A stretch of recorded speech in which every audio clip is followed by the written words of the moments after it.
अस्सलाम वालेकुम to all of you. आज के लेक्चर में हम केपीपीएससी का कल होने वाला ज़ूलॉजी का पेपर डिस्कस करेंगे जो कि 22 तारीख को हुआ है। और इस पेपर में जो केपीपीएससी का पेपर हुआ है इसमें टोटल 45 एमसीक्यूज़ होते हैं और 45 के 45 एमसीक्यूज़ सब्जेक्ट से रिलेटेड होते हैं, यानी कि इसमें पेडागोजी या जनरल नॉलेज के क्वेश्चन इंक्लूड नहीं होते।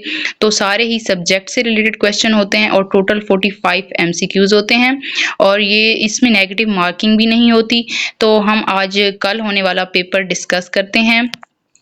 फर्स्ट क्वेश्चन है what are animals called that absorb the heat from surrounding. वो कौन से एनिमल्स हैं जो सराउंडिंग से हीट को अब्सॉर्ब करते हैं? तो इनको हम होम्योथर्म्स कहते हैं, हेट्रोथर्म्स, एंडोथर्म्स या हेट्रोथर्म्स। तो जो एनिमल्स अपनी सराउंडिंग से हीट को अब्सॉर्ब करते हैं उन एनिमल्स को हम एक्टोथर्म्स कहते हैं। तो जैसा कि आप फ्रॉग देख सकते हैं, तो एम्फीबियंस और मोस्टली जो फिशेस होती हैं या एम्फीबियंस या फिर रेप्टाइल्स ये एक्टोथर्म्स होते हैं क्योंकि ये सराउंडिंग से ही, इन्वायरमेंट से ही जो है वो हीट को अब्सॉर्ब करते हैं। So B option is correct. Next question है result of multiple results support a series of hypothesis is called theory, scientific law, data, deduction. जो रिजल्ट्स आते हैं हमारे पास मल्टीपल रिजल्ट्स निकालने के बाद, जो बहुत सारे सीरीज ऑफ हाइपोथेसिस के बाद जो सपोर्ट कर रहे होते हैं, यानी कि बहुत सारे जो हम रिजल्ट्स निकालते हैं और वो सीरीज ऑफ हाइपोथेसिस को सपोर्ट कर रहे होते हैं, तो वो फिर क्या कहलाती है?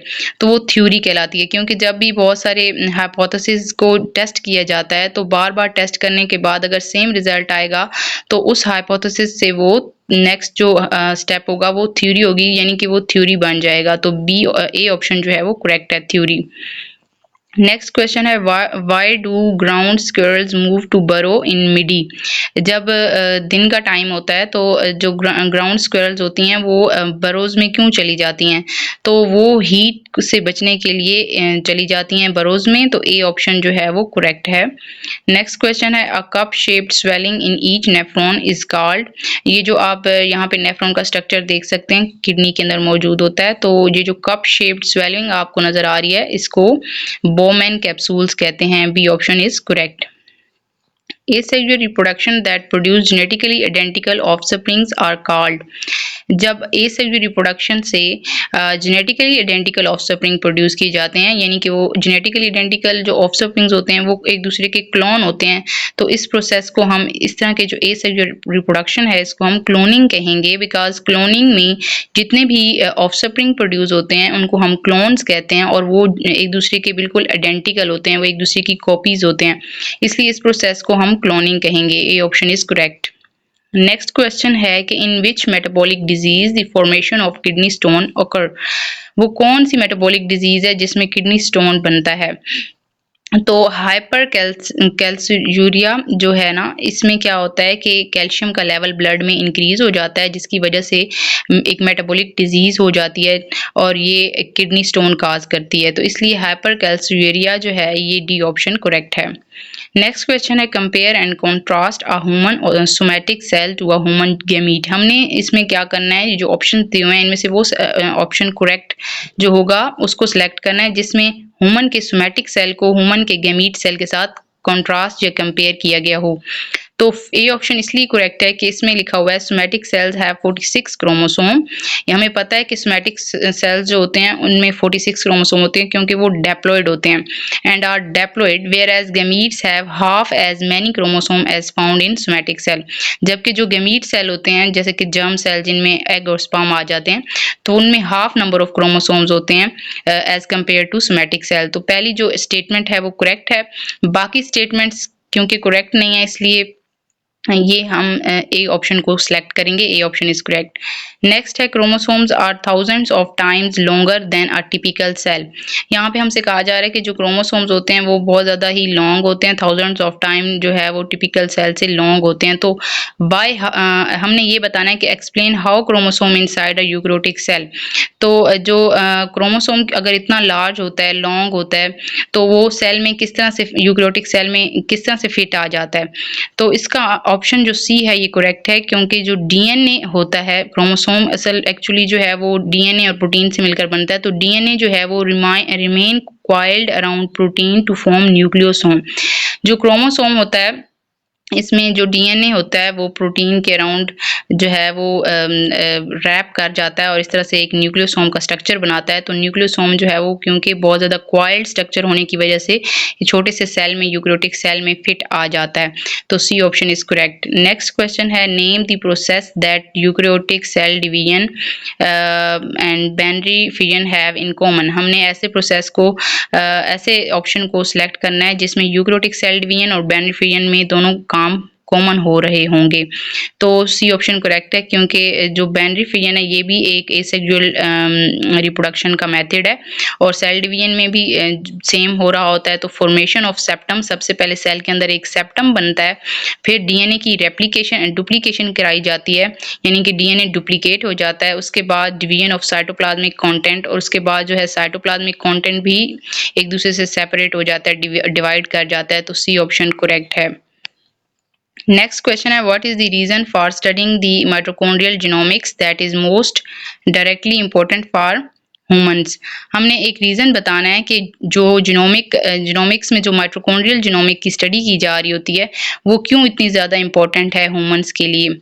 तो सी ऑप्शन करेक्ट है, बिकॉज जो माइटोकॉन्ड्रिया होता है इसका जो डीएनए होता है वो पास कर जाता है मदर से ऑफस्प्रिंग्स की तरफ। जब ऑफस्प्रिंग प्रोड्यूस होता है तो मदर का जो डीएनए होता है वो ऑफस्प्रिंग में भी चला जाता है। तो इस वजह से जो माइटोकॉन्ड्रिया है वो हेल्पफुल होता है इन ट्रेसिंग जीनोलॉजी, यानी कि अगर हम जीन की ट्रेसिंग कर रहे होंगे, जीन की स्टडी कर रहे होंगे मदर और ऑफस्प्रिंग में, तो माइटोकॉन्ड्रिया की स्टडी करेंगे, क्योंकि माइटोकॉन्ड्रिया का जो जीनोम होता है वो डीएनए होता है वो मदर से ऑफस्प्रिंग में पास कर जाता है। तो C option is correct. Next question है, molecule of special interest to molecular evolutionist are. हमारे पास क्वेश्चन ये है कि जो मॉलिक्यूल होता है ऑफ मॉलिक्यूलर इंटरेस्ट, कौन से इनमें से ऑप्शन करेक्ट है जिसमें ऐसा मॉलिक्यूल हो जिसको एवोल्यूशनिस्ट, जो मॉलिक्यूलर एवोल्यूशनिस्ट हैं वो स्टडी करते हैं। तो जो एवोल्यूशनिस्ट होते हैं वो ज़्यादातर न्यूक्लिक एसिड की स्टडी कर रहे होते हैं, क्योंकि इसमें डीएनए, आरएनए और प्रोटीन जो होता है ये वो मॉलिक्यूल हैं जिनको एवोल्यूशनिस्ट जो होते हैं वो स्टडी करते हैं, ताकि वो इनको हेल्प आउट कर सके एवोल्यूशनरी रिलेशनशिप को फाइंड आउट करने के लिए। तो A option is correct. Next question है, typically spiders blood is blue due to the presence of. जो स्पाइडर का ब्लड होता है वो ब्लू होता है, तो उसकी क्या वजह है? तो हीमोसियानिन एक पिगमेंट है जो कि कॉपर कंटेनिंग पिगमेंट है, और इसकी वजह से स्पाइडर का जो ब्लड होता है वो ब्लू कलर्ड होता है हीमोसियानिन पिगमेंट के मौजूदगी की वजह से। तो C option is correct. Next question है, which is the largest cell in human body. Human body में सबसे लार्जेस्ट सेल हम जानते हैं व्यूम होता है, जो फीमेल एग होता है, इसलिए B option is correct. Next question है, which among the following are diploblastic organism. इनमें से कौन सा ऐसा ऑर्गेनिज्म है जो डिप्लोब्लास्टिक हो? तो हाइड्रा क्योंकि निडेरियन और सोलेंट्रेटा फाइलम से बिलोंग करता है, तो सोलेंट्रेटा जो फाइलम है वो डिप्लोब्लास्टिक उनमें ऑर्गेनिज्म होते हैं, इसलिए हाइड्रा जो ऑप्शन है ये करेक्ट है, A option is correct. Next question है, which of the following require maximum energy. तो हमने ये बताना है कि मैक्सिमम एनर्जी किसके पास होती है, प्राइमरी कंज्यूमर के पास, प्राइमरी प्रोड्यूसर के पास, या सेकेंडरी कंज्यूमर या डिकम्पोजर। तो हम यहाँ पे डायग्राम से देख सकते हैं कि जो एनर्जी का फ्लो हो रहा होता है, ये ट्रॉफिक लेवल्स होते हैं, वो सबसे ज़्यादा एनर्जी जो सनलाइट से मिल रही होती है वो प्राइमरी प्रोड्यूसर्स को मिल रही होती है, यानी कि ट्रीज वगैरह या प्लांट्स वगैरह को मिल रही होती है। उसके बाद बहुत सारी हीट लॉस हो जाती है, तो प्राइमरी कंज्यूमर के पास जाती है, फिर हीट लॉस हो जाती है, फिर जो है वो नेक्स्ट लेवल पर जाती है। तो सबसे ज़्यादा जो एनर्जी रिक्वायर्ड होती है वो प्लांट्स को होती है, यानी कि प्राइमरी प्रोड्यूसर्स को होती है। तो B option is correct. Next question है, लैक्टोज कंसिस्ट ऑफ। जो लैक्टोज होता है, जैसा कि आप इसका डायग्राम में स्ट्रक्चर देख सकते हैं, ये बनता है ग्लूकोज और ग्लैक्टोज के कम्बिनेशन की वजह से। जब ग्लूकोज और ग्लैक्टोज ग्लाइकोसाइडिक लिंकेज से एक दूसरे के साथ ज्वाइंट हो जाते हैं तो ये लैक्टोज बनाते हैं, जो कि मिल्क शुगर है। तो C option is correct. Next question है the fat and oils are respectively rich in. हमने बताना है कि फैट्स और ऑयल्स में क्या चीज़ ज़्यादा होती है। तो उन्होंने रिस्पेक्टिवली लिखा हुआ है यहाँ पे, तो यहीं से हमें हिंट मिल गया है कि फैट्स जो होते हैं वो सैचुरेटेड होते हैं और ऑयल्स जो होते हैं वो अनसैचुरेटेड फैटी एसिड्स होते हैं। तो ए ऑप्शन जो है वो करेक्ट है। नेक्स्ट क्वेश्चन है the most important gas for the origin of life is. जिंदगी के लिए सबसे ज्यादा इंपॉर्टेंट गैस कौन सी है? तो हम जानते हैं 65% जो है वो ऑक्सीजन हमारी बॉडी को बना रही होती है, तो इसलिए ऑक्सीजन जो है ए ऑप्शन ये करेक्ट है। नेक्स्ट क्वेश्चन है इंटेस्टाइनल फ्लूक बिलोंग टू। जो इंटेस्टाइनल फ्लूक्स होते हैं ये इंटेस्टाइन में रहते हैं, यानी कि तो ये क्या करते हैं, कौन से फाइलम से बिलोंग करते हैं? तो इंटेस्टाइनल जितने भी फ्लूक्स हैं वो बिलोंग करते हैं प्लेटीहेल्मिन्थेस फाइलम से, जिनको हम फ्लैट वर्म्स भी कहते हैं। तो D option is correct. Next question है which nitrogenous waste is use to conserve water. कौन सी नाइट्रोजीनियस वेस्ट है जो जिसमें वाटर कंजर्व रहता है, यानी कि ज़्यादा वाटर लॉस नहीं होता? तो यूरिक एसिड जो है इसको रिमूव करने के लिए ज़्यादा वाटर रिक्वायर्ड नहीं होता, तो इस तरह से वाटर कंजर्व रहता है। C option is correct. Next है which is not a major nitrogenous waste. इनमें से कौन सा है जो नाइट्रोजीनियस वेस्ट नहीं है, मेजर? तो कार्बन डाइऑक्साइड एक नाइट्रोजीनियस वेस्ट तो बिल्कुल भी नहीं है, इसलिए B option is correct. Next question है which are the most abundant biomolecules on earth. Earth पर सबसे ज्यादा जो अबंडेंटली प्रेजेंट है बायोमॉलिक्यूल वो हैं carbohydrates. C option is correct. Next question है gram positive and gram negative bacteria differentiate due to. कौन सी ऑर्गेनेली है जिसकी बेस पे ग्राम पॉजिटिव और ग्राम नेगेटिव बैक्टीरिया को डिफरेंशिएट किया जाता है? तो हम जानते हैं ग्राम स्टेनिंग टेक्निक जो है वो सेल वाल पर यूज़ की जा रही होती है दोनों बैक्टीरिया के, इसलिए cell wall is correct because gram staining technique की मदद से जो इन सेल वाल पे की जा रही होती है बैक्टीरिया के, उसकी मदद से हम ग्राम पॉजिटिव और ग्राम नेगेटिव बैक्टीरिया को डिफरेंशिएट करते हैं। तो so D option is correct. Next question है एसिमेट्रिकल एनिमल इज। इनमें से कौन सा एनिमल है जो एसिमेट्रिकल है? तो हम जानते हैं स्पॉन्ज जो होते हैं वो पोरीफेरा फाइलम से बिलोंग करते हैं, तो स्पॉन्ज होते हैं ये सिंपल होते हैं, इनमें कोई सिमेट्री मौजूद नहीं होती, इसलिए ये एसिमेट्रिकल एनिमल हैं। D option is correct. Next question है मोलिस्ट टेस्ट इज यूज फॉर। मोलिस्ट जो टेस्ट है ये किसके लिए यूज किया जाता है? तो ये कार्बोहाइड्रेट को के लिए यूज किया जा रहा होता है, इसलिए C option is correct. Next question है which one belong to Monera. जो किंगडम मोनेरा है उससे कौन सा एनिमल बिलोंग करता है? तो यहाँ पे जो सी है एसेशिया कोलाई बैक्टीरिया जो हमारे पास होता है ये एक बैक्टीरिया है, तो बैक्टीरिया किंगडम मोनेरा से बिलोंग करते हैं, इसलिए एसेशिया जो है ये सी ठीक है, तो C option is correct. Next question है which one of the following function by filtering and keeping the mucus and dirt away from our lungs.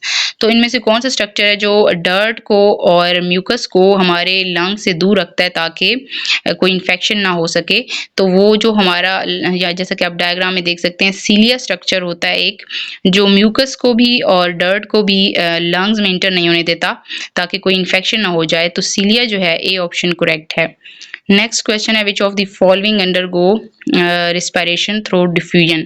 इनमें से कौन सा एनिमल है जो रिस्पिरेशन करता है बाय डिफ्यूजन? तो डिफ्यूजन जो है स्पॉन्ज में हो रही होती है क्योंकि स्पॉन्ज जो है वो सिंपल ऑर्गेनिज्म है, इनमें कोई रिस्पिरेटरी स्ट्रक्चर मौजूद नहीं होता, इसलिए ये डिफ्यूजन के थ्रू जो है वो रिस्पिरेशन करते हैं, तो A option is correct. Next question है which of the following is most toxic form of nitrogenous waste. इनमें से सबसे ज्यादा जो टॉक्सिक फॉर्म है नाइट्रोजीनियस वेस्ट की वो कौन सी है? तो सबसे ज्यादा जो टॉक्सिक फॉर्म है वो है ammonia. C option is correct. Next question है which of the following is not the function of sensory system of earthworm. जो अर्थवर्म का सेंसरी सिस्टम होता है उसमें उसका कौन सा काम नहीं है वो हमने सेलेक्ट करना है। तो डिस्टिंग्विश बिटवीन लाइट इंटेंसिटीज, ये भी इसका काम है कि लाइट इंटेंसिटीज को ये डिस्टिंग्विश करे। डिटेक्ट द वाइब्रेशंस, वाइब्रेशन को भी डिटेक्ट कर सकता है अपने सेंसरी सिस्टम के थ्रू। और जो लास्ट ऑप्शन है रिएक्ट टू केमिकल स्टिमुली, तो ये केमिकल्स की स्टिमुली से रिएक्ट भी करता है। बट जो ए ऑप्शन है कि विजुलाइज द फूड, तो जैसा कि हम जानते हैं अर्थवर्म्स की आइज नहीं होती, तो आइज ना होने की वजह से वो जो सेंसरी सिस्टम है उनका वो विजुलाइज नहीं कर सकता फूड को, तो ए ऑप्शन जो है वो करेक्ट है।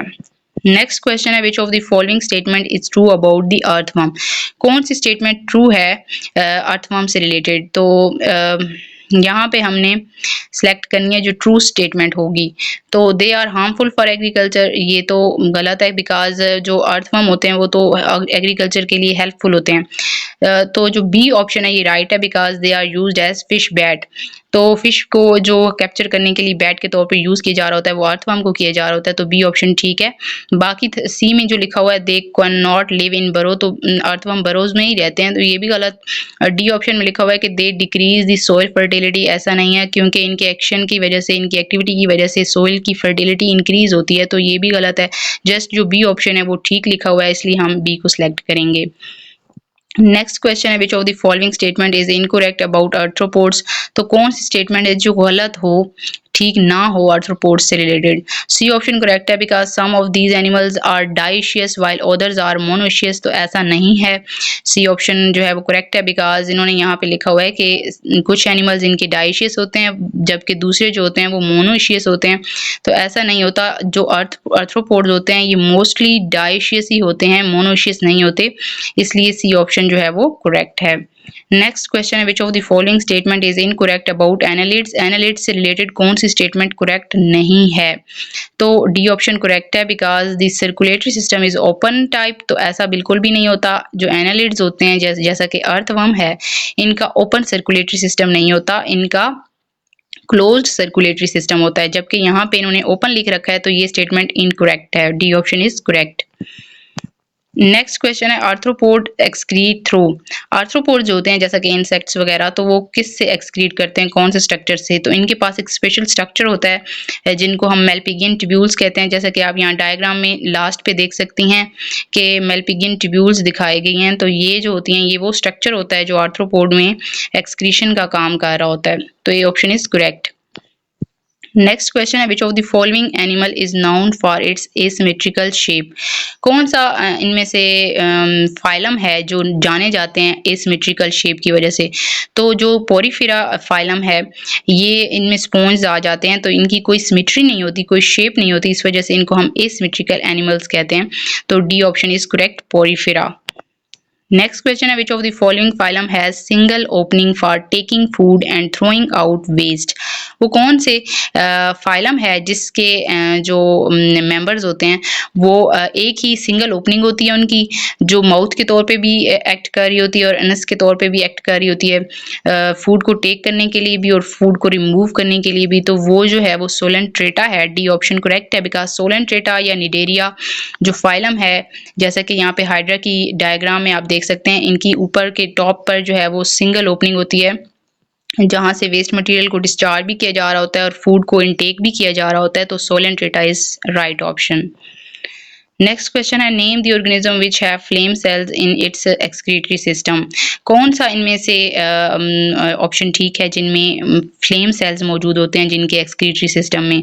तो जो हमारे पास, ये आप फ्लेम सेल का स्ट्रक्चर भी देख सकते हैं, जो हमारे पास प्लेटफॉर्म्स होते हैं जिनको हम प्लेटीहेलमिन्थस भी कहते हैं, इनके जो एक्सक्रीटरी सिस्टम होता है उनमें फ्लेम सेल्स मौजूद होते हैं जो एक्सक्रीशन का काम कर रहे होते हैं, तो C option is correct, platforms. Next question है कि which of the following phylum has water vascular system, कौन सा फाइलम है इनमें से जिनका वाटर वस्कुलर सिस्टम है। तो जैसा कि आप यहाँ पे स्टार फिश का जो है स्ट्रक्चर देख सकते हैं, इसमें वाटर वस्कुलर सिस्टम मौजूद होता है। तो ये जो स्टार फिश है ये बिलोंग करती है फाइलम अकाइनोडर्मेटा से, तो इसीलिए जो अकाइनोडर्मेटा होते हैं, फाइलम जो है अकाइनोडर्मेटा, इनमें वाटर वस्कुलर सिस्टम मौजूद होता है और इसकी एग्जांपल है स्टार फिश, जैसा कि आप डायग्राम में देख सकते हैं, तो B option is correct. Next question है dash fitness was the fitness referred by the Darwin for natural selection, Darwin के मुताबिक जो फिटनेस होती है वो किस चीज़ पे बेस कर रही होती है, रिप्रोडक्शन पे, हेल्थ पे, फिजिकल या सर्वाइवल। तो डार्विन के मुताबिक जो है, जैसे कि स्टेटमेंट भी थी, इस डार्विन ने जो स्टेटमेंट दी थी, सर्वाइवल ऑफ द फिटेस्ट, यानी कि फिटेस्ट वही है जो सर्वाइव कर सकता है, तो सर्वाइवल जो है डी ऑप्शन ये करेक्ट है। नेक्स्ट क्वेश्चन जो है उसमें हमसे पूछा जा रहा है कि which scientist give the statement ontogeny recapitulate phylogeny. तो इस स्टेटमेंट का मतलब ये है कि जो ऑफस्प्रिंग जो एम्ब्रियो होते हैं, जो डेसेंट्स होते हैं, वो ऐसे तमाम उन स्टेजेस से गुजरते हैं ड्यूरिंग देयर एम्ब्रियोनिक डेवलपमेंट, उन तमाम स्टेजेस से गुजरते हैं जिनसे उनके एंसेस्टर गुजर चुके होते हैं। तो इसलिए ओंटोजेनी रिकैपिचुलेट फाइलोजेनी का यही मतलब है, और ये स्टेटमेंट दी थी अर्नस्ट हैकेल ने, जो कि एक एवोल्यूशनिस्ट थे। तो सी ऑप्शन जो है वो करेक्ट है। नेक्स्ट क्वेश्चन है, which of the following is used by cell to interact with other cell. जब सेल एक दूसरे के साथ इंटरेक्ट करते हैं तो वो किसकी हेल्प लेते हैं? तो सेल जंक्शन जो है, बी ऑप्शन करेक्ट है, बिकॉज सेल जंक्शन की मदद से सेल एक दूसरे के साथ इंटरेक्ट करते हैं। B option correct. Next question है, which is correct statement about plasmid. Plasmid से रिलेटेड कौन सी स्टेटमेंट ट्रू है? तो they are used for protection of cell genetic material, ऐसा बिल्कुल भी नहीं है। They are used as vector for transferring of genetic material into bacterium, बिल्कुल ये जो स्टेटमेंट है ये करेक्ट है, बिकॉज हमें पता है प्लाज्मिड जो बैक्टीरिया में प्रेजेंट होता है, जैसे कि डायग्राम में हमें नजर आ रहा है, ये जो है एक्स्ट्रा सर्कुलर डीएनए मौजूद होता है। तो ये वेक्टर का काम करता है, बिकॉज ये ट्रांसफर करने में जेनेटिक मटेरियल को एक बैक्टीरियम से दूसरे बैक्टीरियम में हेल्प कर रहा होता है। तो एज अ वेक्टर ये यूज किया जा रहा होता है, इसलिए बी ऑप्शन जो है वो करेक्ट है। नेक्स्ट क्वेश्चन है, Thar desert also called great Indian desert present in arid region of Indian subcontinent, it is partly present in Pakistan, partly present in India and partly in Pakistan province. तो हमसे पूछा जा रहा है कि जो ये थर डेजर्ट है, इसको हम ग्रेट इंडियन डेजर्ट भी कहते हैं। तो इसका कुछ पार्ट जो है वो इंडियन रीजन में मौजूद है, तो कुछ पार्ट जो है वो पाकिस्तान में मौजूद है। तो वो कौन से पाकिस्तान के प्रोविंस में मौजूद है? तो ए ऑप्शन करेक्ट है, बिकॉज जो थर डेजर्ट है ये पाकिस्तान में सिंध और पंजाब में पाया जाता है इसका कुछ हिस्सा, और कुछ हिस्सा जो इसका है वो इंडिया के राजस्थान जो एरिया है उसमें पाया जाता है। तो ए ऑप्शन जो है वो करेक्ट है। नेक्स्ट क्वेश्चन है, major sugar found in milk is. Milk में जो मेजर शुगर होती है वो कौन सी होती है? तो वो लैक्टोज होती है, जो कि ग्लूकोज और लैक्टोज के मिलने से बनती है। तो मेजर शुगर जो मिल्क में है वो लैक्टोज है। B option is correct. Next question है, number of birth under ideal condition. जब आइडियल कंडीशंस प्रोवाइड की जा रही हों तो जो नंबर ऑफ बर्थ होंगी इस सिचुएशन को हम क्या कहेंगे? इसको हम कहेंगे एब्सोल्यूट निटैलिटी, बिकॉज ये आइडियल कंडीशंस के अंडर हो रही होती हैं, तो इसको हम एब्सोल्यूट निटैलिटी कहेंगे। तो सी ऑप्शन जो है वो करेक्ट है।